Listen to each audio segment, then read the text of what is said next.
Indian cricket में आजकल एक नया बवंडर उठा हुआ है और इसके सेंटर में है वो खिलाड़ी जिन्हें प्रिंस कहा जाता है, यानी शुभमन गिल।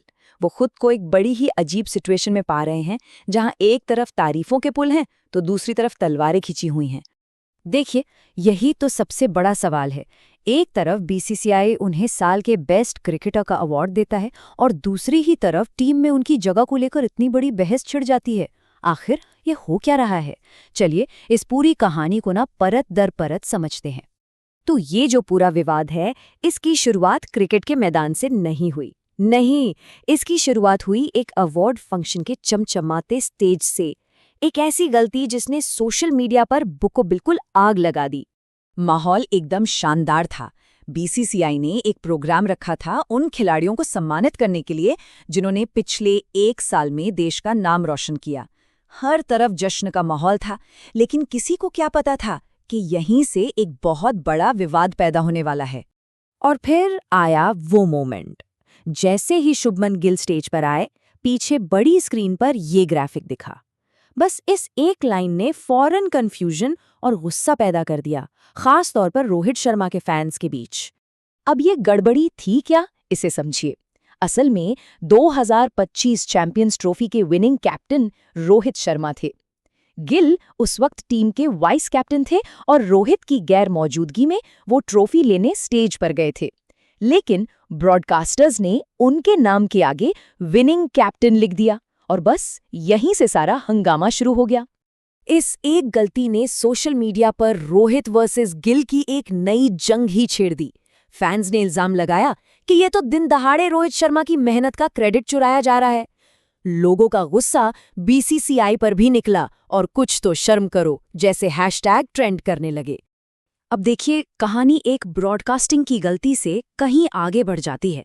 अब ये एक सोची समझी क्रिकेट स्ट्रैटेजी की बहस बन जाती है और इस बहस को छेड़ा है क्रिकेट के सबसे शार्प माइंड्स में से एक ने।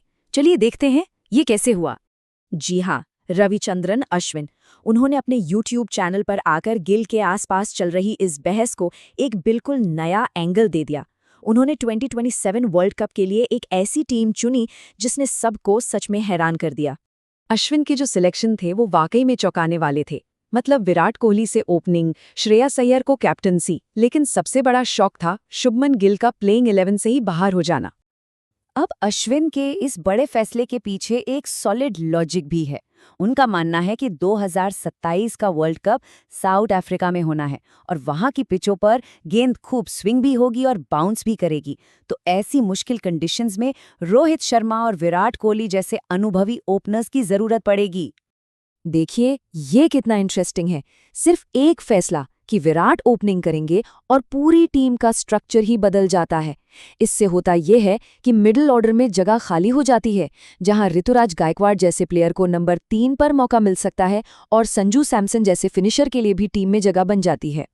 लेकिन यहाँ सवाल उठता है कि क्या ये स्ट्रैटेजी सही है या फिर गिल जैसे इन फॉर्म प्लेयर के साथ ये नाइंसाफी होगी। चलिए अब सिक्के का दूसरा पहलू देखते हैं, जो पूरी तरह से नंबर्स और आंकड़ों पर बेस्ड है। और यही तो सबसे बड़ा सवाल है।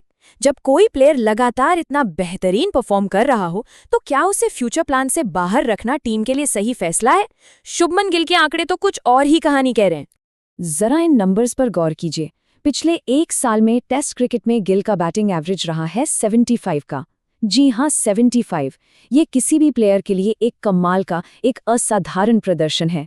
और सिर्फ टेस्ट ही क्यों, वनडे में भी उनका बल्ला खूब चला है। 58 का एवरेज बताता है कि वो इस फॉर्मेट में कितने कंसिस्टेंट और भरोसेमंद खिलाड़ी हैं। और ये आंकड़ा दिखाता है कि वो सिर्फ रन नहीं बना रहे हैं, बल्कि बड़ी बड़ी पारियां खेल रहे हैं, मैचेस जिता रहे हैं। पिछले 1 साल में 4 टेस्ट सेंचुरी। ऐसे फॉर्म में चल रहे खिलाड़ी को प्लेइंग 11 से बाहर रखने का फैसला किसी भी टीम के लिए एक बहुत बड़ा रिस्क हो सकता है। तो ये जो पूरा विवाद है, ये सिर्फ एक खिलाड़ी या एक अवार्ड शो की गलती तक सीमित नहीं है। नहीं, ये इंडियन क्रिकेट के फ्यूचर से जुड़ा एक बहुत बड़ा रणनीतिक सवाल हमारे सामने लाकर खड़ा कर देता है। असल में ये जो पूरी बहस है ना, ये 2 विचारधाराओं के बीच की टक्कर है। एक तरफ है रोहित शर्मा और विराट कोहली जैसे लेजेंड्स, जिनका अनुभव बेजोड़ है, और दूसरी तरफ है शुभमन गिल, जिन्हें इंडियन क्रिकेट का फ्यूचर माना जाता है। तो दुविधा ये है कि टीम अनुभव के साथ जाए या फिर भविष्य पर दांव लगाए। इस पूरी स्ट्रेटेजिक बहस के बीच उस खिलाड़ी के अपनी इच्छा भी तो मायने रखती है। गिल ने खुद ये साफ किया है कि 2047 का वनडे वर्ल्ड कप जीतना उनका सबसे बड़ा सपना है, तो ये उनके लिए पर्सनली भी बहुत ज़्यादा मैटर करता है। तो ये जो दुविधा है, ये सिर्फ एक खिलाड़ी को टीम में रखने या न रखने की नहीं है। ये फैसला इंडियन क्रिकेट की आने वाली दिशा तय करेगा। अनुभव और भविष्य के इस टकराव में आखिर जीत किसकी होनी चाहिए? ये एक ऐसा सवाल है जिस पर सोचना जरूरी है।